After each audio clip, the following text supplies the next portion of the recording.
Sebelumnya kita semua harus tahu atau mengerti apa itu nutrisi parenteral. Nutrisi parenteral berarti memberikan makanan secara intravena atau melalui pembuluh darah. Parenteral berarti di luar saluran pencernaan. Jika nutrisi enteral diberikan melalui selang ke lambung atau ke usus kecil, nutrisi parenteral melewati seluruh sistem pencernaan, mulai dari mulut hingga ke anus. Metode pemberian infus ini diberikan kepada klien yang mengalami kekurangan elektrolit dan cairan akibat tubuh dehidrasi. Metode pemberian infus ini diberikan kepada klien yang mengalami kekurangan elektrolit dan cairan tubuh akibat dehidrasi. Infus juga diberikan pada klien yang tidak bisa makan dan minum serta asupan nutrisi yang tak terpenuhi.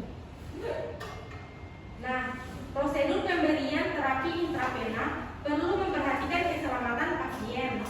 Sasaran keselamatan pasien yaitu mengurangi resiko infeksi akibat perawatan kesehatan.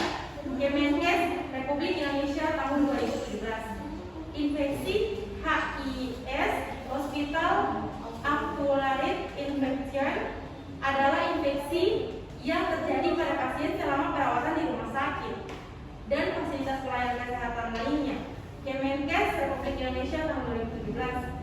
Menurut Rimpa Putri tahun 2016, Hospital Acquired Infection atau HIS adalah infeksi nasokominal pada pasien yang mendapatkan terapi infus menjadi indikator adanya infeksi akibat pemasangan yang salah satu pemasangan infus yang tidak sesuai prosedur, terutama masalah teknik septik atau aseptik.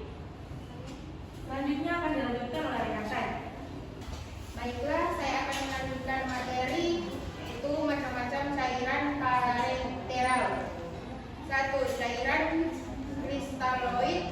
Cairan kristaloid adalah jenis larutan intravena yang digunakan dalam lingkungan medis, penting untuk resusitasi cairan pada kasus hipovolemia, pendarahan, sepsis, dan dehidrasi. Solusi ini sangat diperlukan untuk menjaga stabilitas hemodinamik pasien. 2.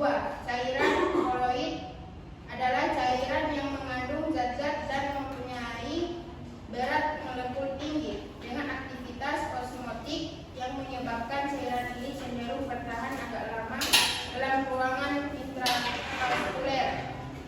3. Cairan isotonis memiliki konsentrasi elektrolit serupa dengan plasma darah. Osmolaritasnya sesuai dengan osmolaritas darah. 4. Cairan hipertonis adalah larutan yang memiliki konsentrasi zat terlarut lebih tinggi daripada larutan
kebutuhan cairan pada bayi. Diperkirakan bayi usia, yaitu kebutuhan cairan. Yang pertama, kebutuhan cairan pada bayi. Diperkirakan bayi usia 0 sampai 6 bulan memerlukan cairan 700 ml per hari. Bayi 7 sampai 12 bulan memerlukan cairan 800 ml per hari. Anak 1 sampai 3 tahun memerlukan 1.300 ml per hari. Anak 4 sampai 8 tahun memerlukan 1.700 ml per hari. Anak 9 sampai 15 tahun memerlukan 2.400 ml per hari pada laki-laki dan 2.100 ml per hari, dan pada perempuan anak 14 sampai 18 tahun. Yang kedua, kebutuhan cairan pada orang dewasa per hari berdasarkan berat badan, yaitu 10 kg pertama, kebutuhan cairan per hari 100 ml per kilogram. Kebutuhan cairan per jam 4 ml per kilogram. 10 kg kedua, kebutuhan cairan per hari 50 ml per kilogram. Yang kedua, kebutuhan cairan pada orang dewasa per hari berdasarkan berat badan, yaitu 10 kg pertama. Kebutuhan cairan per hari 100 ml per kilogram. Kebutuhan cairan per jam 4 ml cairan per jam 4 mili atau per kilogram.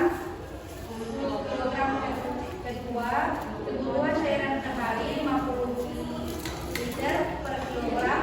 Kebutuhan cairan per jam 2 ml per kilogram. Berat badan selebihnya, kebutuhan cairan per hari 20 ml per kilogram. Kebutuhan cairan per jam 1 ml per kilogram. Saat tubuh kekurangan cairan, maka volume dan tekanan darah juga akan menurun. Akibatnya, organ penting di dalam tubuh tidak mendapatkan pasokan oksigen dan nutrisi yang cukup. Kondisi ini dapat menyebabkan shock hipovolemik atau kondisi darurat akibat hilangnya cairan tubuh. Apa ciri-ciri tubuh kekurangan cairan? Gejala dehidrasi. Pertama, rasa haus, urin yang berwarna putih gelap atau pekat, frekuensi dan volume buang air kecil mengalami penurunan, mulut terkering dan lengket, menjadi lebih mudah mengantuk dan lelah, sering sakit kepala dan kesulitan berkonsentrasi, mengalami kram otot, tubuh demam. Selanjutnya saya serahkan kepada rekan saya. Baik, saya akan melanjutkan materi dari rekan saya, yaitu tips penuhi asupan cairan harian. Yang pertama, minumlah sedikit air sepanjang hari karena minum banyak air sekaligus tidak baik. Kedua,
Terapi cairan secara garis besar dibagi menjadi kristaloid atau koloid. Kristaloid merupakan larutan berbasis air yang mengandung elektrolit atau gula yang paling sering dan paling pertama digunakan sebagai cairan resusitasi. Keuntungan dari cairan ini antara lain harganya murah, tersedia dengan mudah di setiap pusat kesehatan, tidak perlu melakukan cross match, sedangkan koloid mengandung zat-zat yang mempunyai berat molekul tinggi dengan aktivitas osmotik yang menyebabkan cairan ini cenderung bertahan agak lama dalam ruang intravaskular dan baik untuk resusitasi cairan pada pasien dengan defisit cairan berat seperti pada shock hipovolemik atau hemoragi. Berdasarkan kegunaannya dibagi menjadi cairan pemeliharaan, pengganti nutrisi, dan untuk tujuan khusus. Sekian materi dari saya kembalikan kepada moderator.